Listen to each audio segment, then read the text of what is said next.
बौद्ध दर्शन बोलता है कि आत्मा नहीं होती है। तो क्या होता है भाई, सोचते कैसे हम? तो सरल भाषा में कहें तो जैसे तार के अंदर जो करंट है बिजली का, वो इलेक्ट्रॉन्स का प्रवाह है, ठीक वैसे ही आत्मा नहीं है। चेतना एक प्रवाह में रहती है, एक फ्लो में रहती है, नदी की तरह रहती है, कोई वस्तु नहीं है। उनका भी काम चल गया। और चारवाक तो अपना अलग ही रहता है एकदम। उससे किसी ने पूछा भाई क्या है, आत्मा है? बोले आत्मा क्या होती है? कुछ नहीं होती आत्मा। तो चेतना प्रवाह, बोले ये भी कुछ नहीं होता है। तो सोचता कौन है? बोले शरीर ही सोचता है।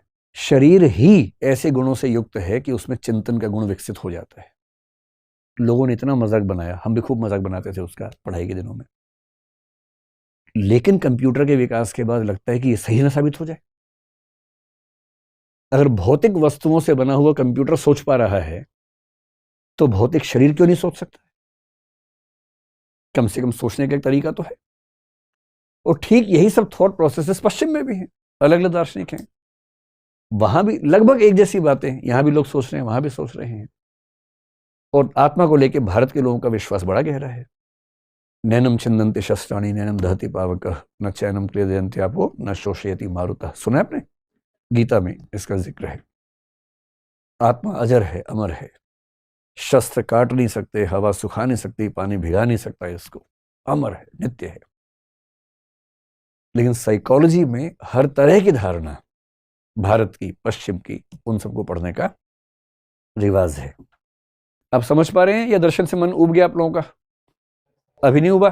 चलिए 1 घंटे बाद देखते हैं। हालांकि अब 10-15 मिनट के बाद छोड़ देंगे। तो फिलोसफी में जो सबसे रोचक ब्रांच है वो है मेटाफिजिक्स। हालांकि आजकल के जो नए फिलोसफर्स है वो बोलते हैं कि मेटाफिजिक्स से बात करना व्यर्थ है, समय खराब करना है, क्योंकि हम कितनी भी ताकत लगा लें इसके बारे में कुछ जान नहीं सकते। और इसलिए मेरे सबसे प्रिय दार्शनिकों में से कांट, इमैनुअल कांट, जर्मनी के 18वीं सेंचुरी के दार्शनिक हैं, उन्होंने एक विचार दिया, एग्नोस्टिसिज्म, जिसका मतलब अज्ञेयवाद, जिसका मतलब है कि हम जान ही नहीं सकते, हम ईश्वर के बारे में जान ही नहीं सकते, आत्मा के बारे में जान ही नहीं सकते। जब जान ही नहीं सकते तो क्यों टाइम खराब कर रहे हो भाई? छोड़ो।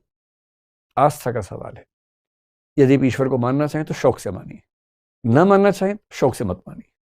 लेकिन दूसरे पर टीका टिप्पणी मत कीजिए, दूसरे को परेशान मत कीजिए कि तू क्यों मानता है ईश्वर को। अरे भाई उसकी मर्जी मानने दो, और वो भी आपको परेशान ना करे, तू क्यों नहीं मानता, तू नास्तिक है, तू गंदा आदमी है।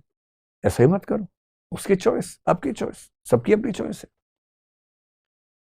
तत्व मीमांसा के बाद जो दूसरा आता है, जो उसकी ब्रांच है, उसको बोलते हैं एपिस्टेमोलॉजी। नाम बहुत मुश्किल है पर तनाव नहीं लेना है। हिंदी में इसको बोल देते हैं ज्ञान मीमांसा। ये फिलोसफी की ब्यूटी देखनी हो तो वो ये चीज है, किस गहराई पे जाते हैं, ये अगर देखना हो तो वो ये है। और बाकी तो 2 प्यारी प्यारी ब्रांचेस हैं, उनमें उतनी दिक्कत नहीं है, यहाँ थोड़ा सा टेंशन का मामला रहता है। एपिस्टेमोलॉजी, एपिस्टे जो ये शब्द है इसका मतलब है, एपिस्टेमो का मतलब है ज्ञान, लोगस का मतलब होता है जानने का पूरा प्रोसेस। जैसे हम ज्ञान प्राप्त करेंगे ब्रह्मांड का, वो तो बात की बात है, पहले ये तो चेक कर ले कि ज्ञान प्राप्त करने का प्रोसेस ठीक है कि नहीं है। तो ज्ञान प्राप्त करने के प्रोसेस को लेकर क्या क्या प्रश्न हो सकते हैं, दुविधाएं हो सकती हैं, उनकी स्टडी को बोलते हैं ज्ञान मीमांसा या एपिस्टेमोलॉजी। मैं एक सिंपल बात करता हूँ। जैसे कोई आपसे कहे कि तुम्हें पता है कल मैंने एक आदमी को उड़ते हुए देखा। अब ये क्या बकवास कर रहे हो यार, ऐसे नहीं मानेंगे हम, ये ज्ञान मीमांसा चल रही है, आपको पता नहीं है, यही ज्ञान मीमांसा है। आपने कहा ऐसे नहीं मानेंगे, इसका मतलब आप प्रमाण मांग रहे हैं। ज्ञान मीमांसा में एक प्रश्न है प्रमाण, प्रूफ क्या है, एविडेंस क्या है। कहेगा मैंने अपनी आंख से देखा है। अब कहें नहीं यार नहीं, जब तक मैं नहीं देखूंगा नहीं मानूंगा।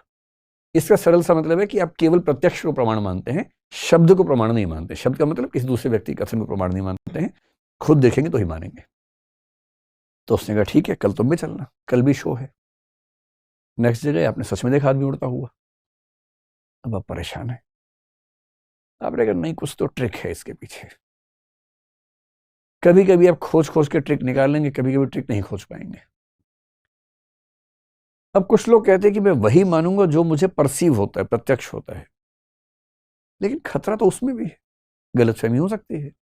एक शब्द होता है इल्यूजन, एक होता है हेलुसिनेशन। इल्यूजन भ्रम होता है कि एक्स के बदले वाई समझ लिया। ऐसा कई बार होता होगा आपके साथ। 2 जुड़वा भाई जुड़वा बहनें, उनमें से एक से आपका इश्क चल रहा हो, ये बड़ा खतरा होता है। कि आप उसके दूसरे भाई या बहन के पास जाके ऐसी ऐसी बातें बोल दें कि ऐसा सोचा जा सकता है ना कि ऐसा हो जाए, क्योंकि परसेप्चुअल एरर हो गई ना, भ्रम हो गया, आपको लगा कि एक्स है जबकि था वाई।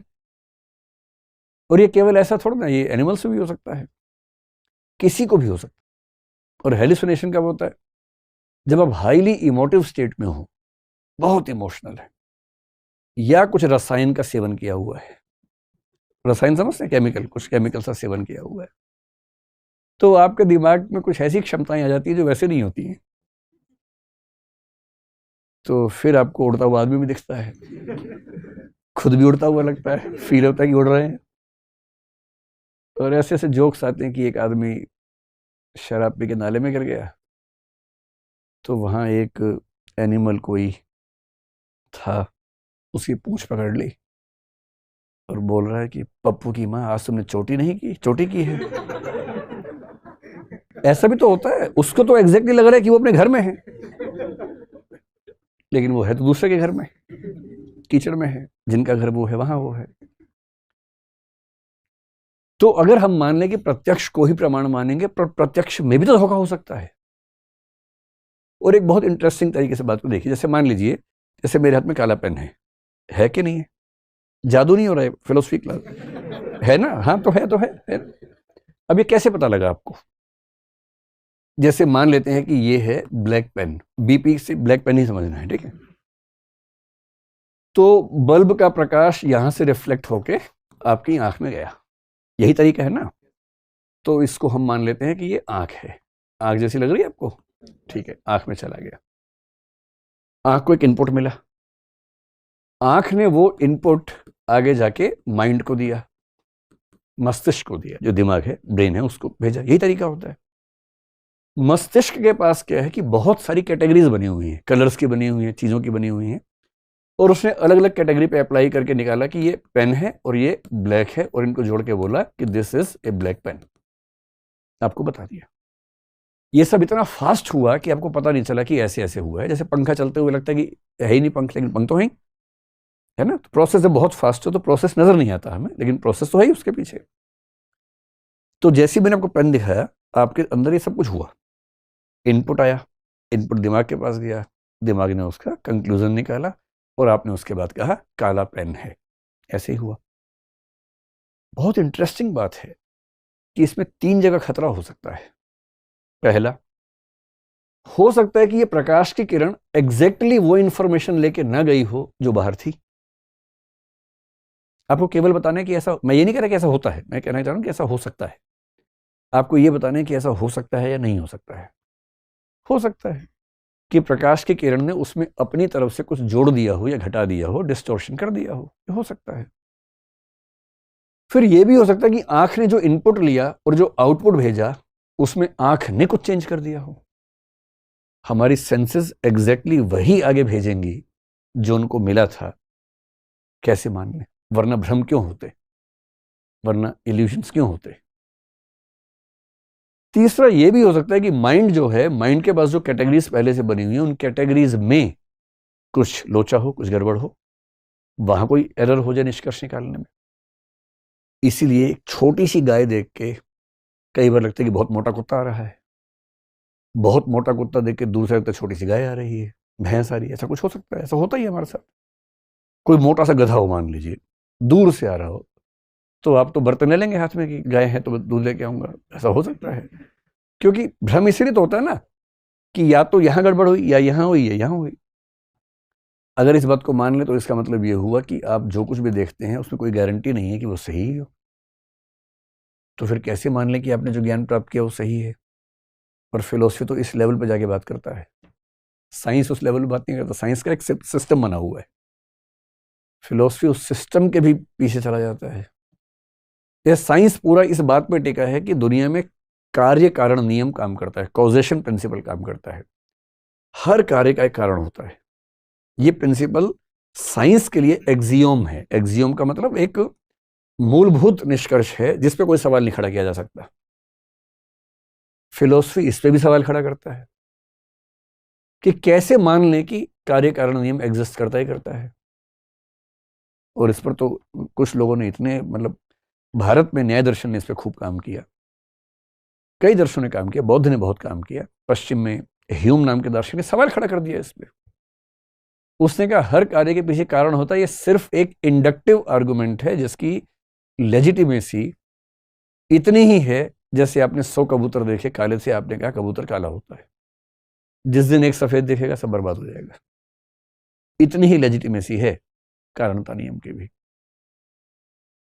ये जो सारे प्रश्न हैं कि हम जो जानते हैं, कैसे जानते हैं, कितना जानते हैं, प्रूफ है, एविडेंस है कि नहीं है, बुद्धि की भूमिका कितनी है, यानी माइंड की भूमिका कितनी है, रीजनिंग की कितनी भूमिका है, कितना परसेप्शन या प्रत्यक्ष की भूमिका है, इनकी मिक्सिंग कैसे होती है, भ्रम क्यों होता है, इल्यूजन क्यों होता है, हेलुसिनेशंस क्यों होते हैं, हमारे निष्कर्ष गलत क्यों निकलते हैं, रीजनिंग में गलतियां कब होती हैं, लॉजिक में फेलिसिस कब होती हैं, कौन सी त्रुटियों से हमारे समाज या व्यक्तियों के फैसले गलत हो जाते हैं, इस पूरी ब्रांच ऑफ नॉलेज को बोलते हैं एपिस्टेमोलॉजी। इस पर हम बहुत बात नहीं करेंगे क्योंकि एकेडमिक ज्यादा है, आम आदमी की रुचियों वाला मामला इसमें थोड़ा सा कम है। इसके बाद एक छोटी सी बात और है, उसके बाद आप आज तो फ्री हो जाएंगे, अगली बार जब गिरफ्तारी होगी। तो एक हो गया मेटाफिजिक्स, एक हो गया एपिस्टेमोलॉजी। जो तीसरी ब्रांच है उसके लिए एक शब्द चलता है एक्सियोलॉजी, लेकिन हम 2 शब्दों पर गौर करेंगे। एक्सियोलॉजी को हिंदी में बोलते हैं मूल्य मीमांसा, मूल्यों के बारे में बात करते हैं, वैल्यूज के बारे में। इसके 2 ब्रांचेस बेसिकली चलती हैं, एक इथिक्स है, आपने इसका नाम सुना होगा, ये तो आईएएस के सिलेबस में भी आ गया है, और एक होता है एस्थेटिक्स। आप कम से कम कुछ ऐसे प्रश्न सुनेंगे तो आप समझेंगे अरे बाप रे, ये बात तो कब से हमारे दिमाग में चल रही थी। एथिक्स है नीति शास्त्र, एस्थेटिक्स होता है सौंदर्य शास्त्र, सुंदरता का अध्ययन। तो एथिक्स का मतलब यह है कि क्या नैतिक है, क्या अनैतिक है, कौन से नैतिक नियम ठीक हैं, कौन से नियम गलत हैं, क्या नैतिक मूल्य समय के साथ बदलने चाहिए, मॉरल वैल्यूज चेंज होनी चाहिए या नहीं होनी चाहिए, झूठ बोलना पाप है पर किसी को बचाने के लिए झूठ बोलें तो तब तो पुण्य हो जाता है, क्या नैतिक नियम इतने फ्लेक्सिबल होने चाहिए या उनको रिजिड होना चाहिए। ये सब जो प्रश्न हैं ये एथिक्स के सवाल है।